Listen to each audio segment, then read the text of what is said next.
moving over to video number 2, so I'm just carrying on dissecting this article about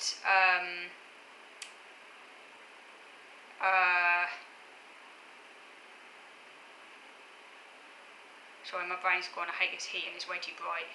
And I'm trying to push forward. And also I've had a massive OCD flare up recently, so I'm trying to push on it anyway, because I don't want the OCD to get on top of me, because that's really annoying. So pushing on through it, but there's a lot of shit going on in my head right now, which you can't see, but it's there, and it's really irritating. Anyway, back to the article.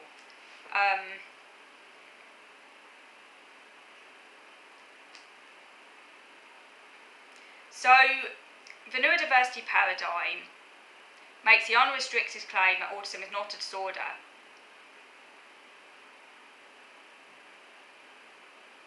Yet, but this unrestricted claim is both theoretically unwarranted and potentially damaging, as I've already mentioned in a previous video, to those whose need for support goes beyond removal of discrimination.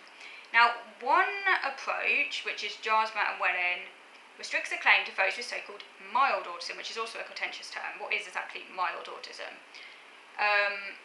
But the simple division into high and low functioning, so-called high and low functioning and other controversial terms, subgroups on a basis of IQ is untenable because of the complex heterogeneity of traits.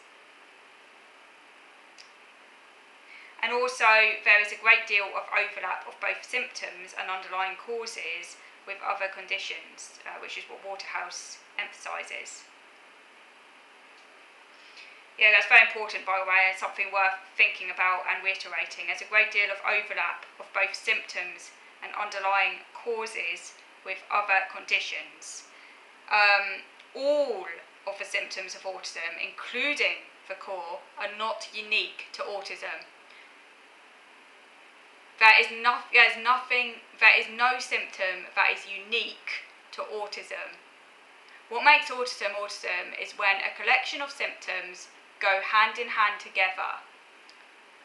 Because the core symptoms, the so-called core, that's a triad of impairment, social communication interactions, repetitive behaviours, interests, routines, activities, because those 3 symptom domains tend to go hand in hand very frequently. So if you have one of those symptoms, the likelihood is you will also have one of the others, or at least one of the others. This is a very, very common correlation, but they can also be separated. So it is possible for someone to have social communication difficulties without restricted repetitive behaviours. And you see this a lot in other psychiatric conditions. That symptom is very common. It's just that very frequently that symptom will also go hand in hand with the other 2 symptom domains to make up autism. But they can all be separated, and it's and the evidence shows that these are caused by different things. So there's no cause for autism. What there is a cause for each of the symptom domains, which is separable from the other symptom domains, get independent from each other. There's a great deal of overlap between the genes, which is why they tend to often occur together, but they don't have to.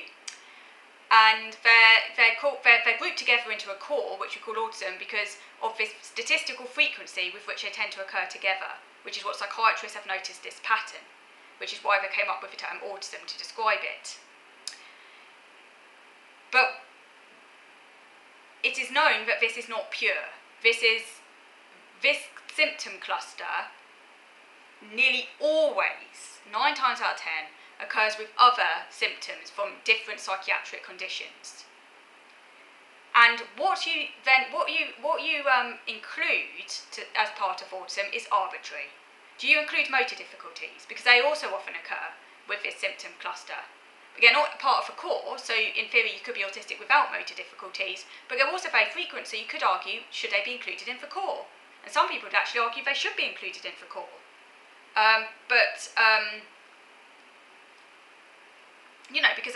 Because most autistics have motor difficulties. For a long time, sensory difficulties were not part of a core of autism. Now they are.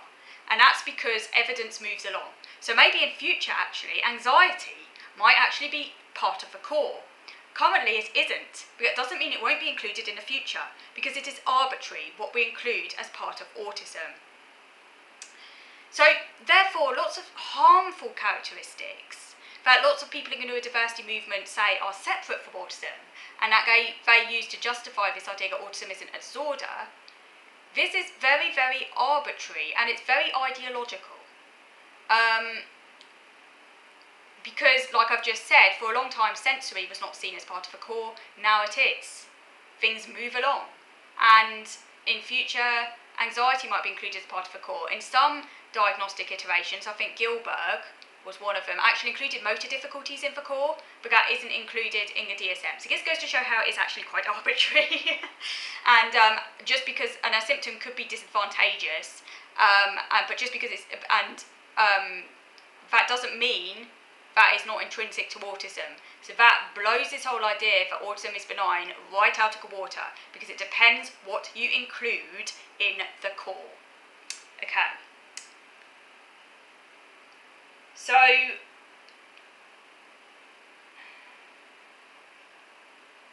yeah, so exactly. So sometimes a disorder, as in intrinsically harmful, should not deny. So sometimes autism is a disorder, as in intrinsically harmful, and we should not deny this or attempt to divide autism into benign and harmful variants. That's a question mark there, something to think about. You know, should we split autism into benign or harmful variants, or you know, just accept that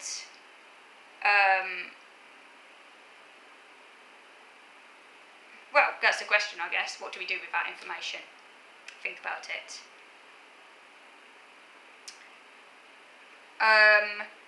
Yeah, and it says the magnitude of disadvantages over advantages in autism may depend on both intrinsic and or social factors depending on the person. A weaker form of neurodiversity perspective. The article advocates for a weaker form of neurodiversity perspective, which is defended not as a general claim, but as a commitment to giving all the factors their due. So the main goals of the neurodiversity movement, equal rights, respect, resources for support, do not depend on denying autism can be intrinsically harmful. Exactly, so I mean, you can argue for all of those things, you know, while still saying autism is intrinsically harmful. It's not mutually exclusive. You know, just because I see my autism as a disorder and as intrinsically harmful, because it is for me, and just because I see some other autistic people as experiencing the same as that, who also are, you know, critical of neurodiversity paradigm, that doesn't mean that we don't support all of the things that the neurodiversity movement is campaigning for. You know, like more reasonable adjustments. You know, for social model, we're not against the social model.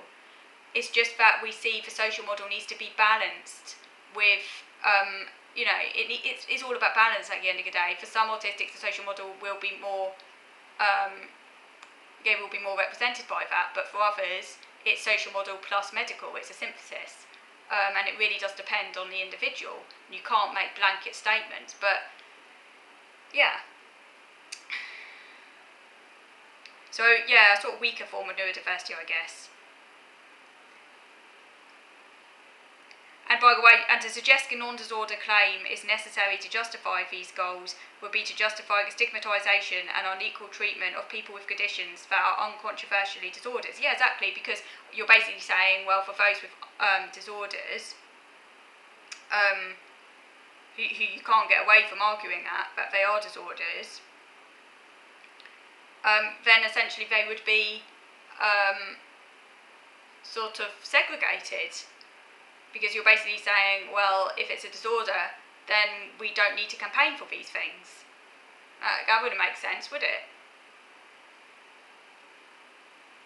You know, you can say something's a disorder and intrinsically harmful, while at the same time wanting to make reasonable adjustments and everything. They don't cancel each other out. And also, you're introducing new stigma. The neurodiversity movement is introducing new stigma by,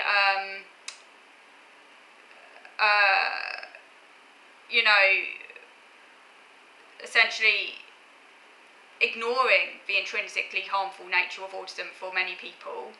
It's ignoring their reality, setting them up to fail, because then people are like, well, it's not intrinsically harmful, they're less likely to really try and accommodate autism, their type of autism.